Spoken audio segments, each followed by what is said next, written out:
মুখ্য বক্তা হিসাবে মহামন্ত্রী লকেট দিয়ে আসছেন, তাকে স্বাগত করার জন্য ওখানে দেখলাম কয়েকশো মানুষ দাঁড়িয়ে আছেন। মন্দিরে পুজো দেবেন, আসবেন।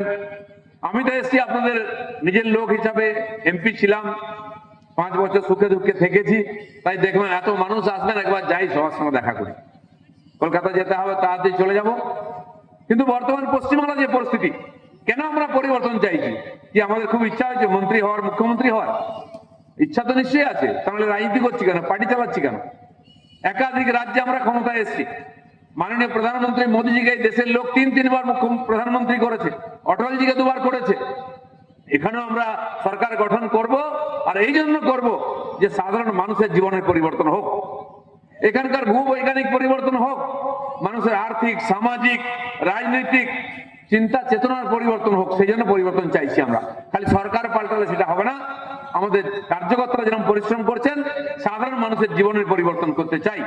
তাই মাননীয় প্রধানমন্ত্রী দেখেছেন, তিনি যখন প্রধানমন্ত্রী হলেন, এই ভারতবর্ষের প্রায় 30 কোটি মানুষ অতি দরিদ্র সীমার নিচে ছিলেন, যাদের বাড়ি নাই, যার বাড়িতে আলো নাই, রাস্তা নাই, জল নাই, খাবারের ঠিক নাই, চিকিৎসার ব্যবস্থা নেই, বাচ্চাদের পড়াশোনা, চাকরির ব্যবস্থা নেই। তাই তিনি প্রথম ঠিক করলেন আবাস যোজনার মাধ্যমে সেই গরিব মানুষদের মাথার উপর পাকা ছাদ করে দেবেন। যার বাড়ি আছে, কাঁচা বাড়ি হলেও তার বাড়িতে শৌচালয় তৈরি করে দেবেন, যাতে মায়েদের সম্মান রক্ষা হয়। কোটি কোটি শৌচালয়, কোটি কোটি আবাস যোজনার বাড়ি ভারতবর্ষে তৈরি হচ্ছে। এবং এই যে এইভাবে লকডাউনে আমরা দেখলাম, সবাই চিন্তিত ছিলাম যে কি করব, চাকরি বাকরি, ব্যবসা বাণিজ্য, বাড়ি থেকে বেরোনো বন্ধ হয়ে গেল। প্রধানমন্ত্রী বলছেন চিন্তা করবেন না, আমি আপনার বাড়িতে চাল ডাল পৌঁছে দিচ্ছি। সারা ভারতবর্ষের মানুষ, 80 কোটির বেশি মানুষ চাল ডাল আটা 5 বছর ধরে পাচ্ছেন। কেবল পশ্চিমবাংলার মানুষ খালি চাল পাই, আমরা ডালটা এখনো দেখতে পেলাম না। পয়সা কিন্তু আসছে মমতা ব্যানার্জির কাছে। যিনি খাদ্যমন্ত্রী ছিলেন জ্যোতিপ্রিয় মল্লিক, তিনি বলছেন ভাবছি কি ডাল দেবো, অড়হর ডাল দেবো, মুসুর ডাল দেবো, মুগ ডাল দেবো। ভাবতে হতে 5 বছর, তার মধ্যে 1.5 বছর জেল ঘুরে চলে এলেন উনি। এখনো ডিসিশন নিতে পারলেন না। আমার বোধহয় পারবেন না, এই সরকার ডিসিশন নিতে পারবে না, চলে যাবে মে মাসে। তো বাংলার মানুষ সব জায়গায় কেন অবহেলিত? বলছে কেন্দ্র দেয় না, কেন্দ্র দেয়, আপনারা দেন না। সেই জন্য পরিবর্তন চাইছে। শৌচালয় থেকে গ্যাস সব এসছে, বাড়ির সামনে পরিশুদ্ধ জল আসুক, পানীয় জল, তার জন্য কল আসবে। 5 বছর আগে টাকা এসছে, হাজার হাজার কোটি টাকা, সেটা ব্যাংকে রেখে সুদ খাওয়া হচ্ছে। আমাদের বাড়ির সামনে জল এলো না। ইলেকশন এলে রাস্তা খুঁড়ে দেয়, কেন? জলের পাইপ আসছে, পাইপও লাগে না, জলও আসে না। তাই পরিবর্তন চাইছি আমরা। আজকে স্কুলে যান, টিচার নাই, বাচ্চারা যাচ্ছে মিড ডে মিল খেয়ে বাড়ি চলে আসছে। হসপিটালে যান, ডাক্তার আসে না, ওষুধও পাওয়া যায় না।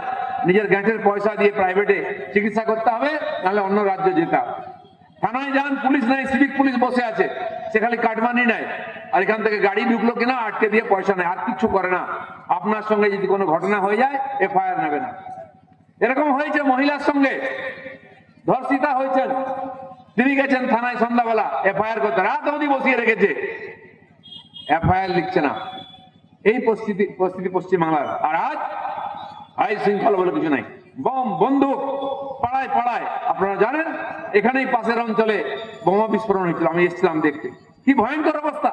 আমাদের পাড়ার সাধারণ মায়েরা, যারা গরিব বাড়ি, তারা জানতেন না ওখানে বোমা তৈরি হচ্ছে, বাজি তৈরি হচ্ছে বলে কাজ করতেন।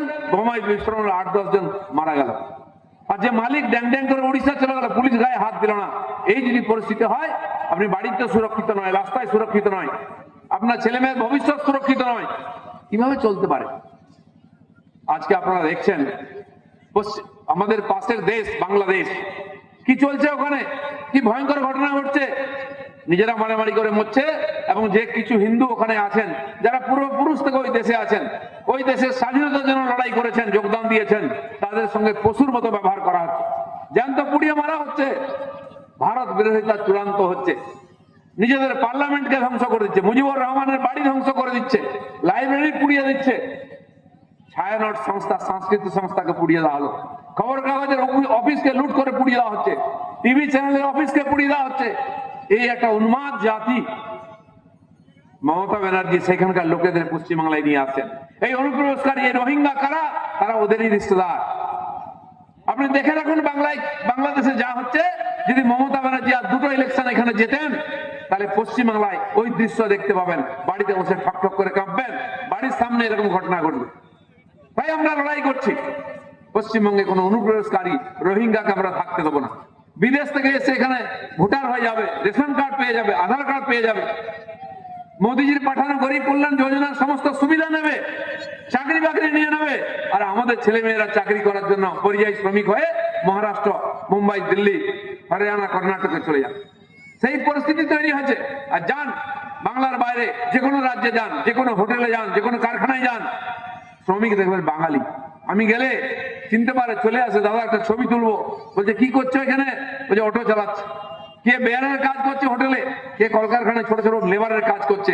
পশ্চিমবাংলার ছেলেরা কি এই জন্য জন্মেছে? সারা ভারত থেকে লোকেরা এখানে চাকরি করতে, ব্যবসা করতে আসতো। জুট মিলে আমাদের ছেলেরা চাকরি করতো না, বিহার, ইউপি, উড়িষ্যা লোকেরা কাজ করতো।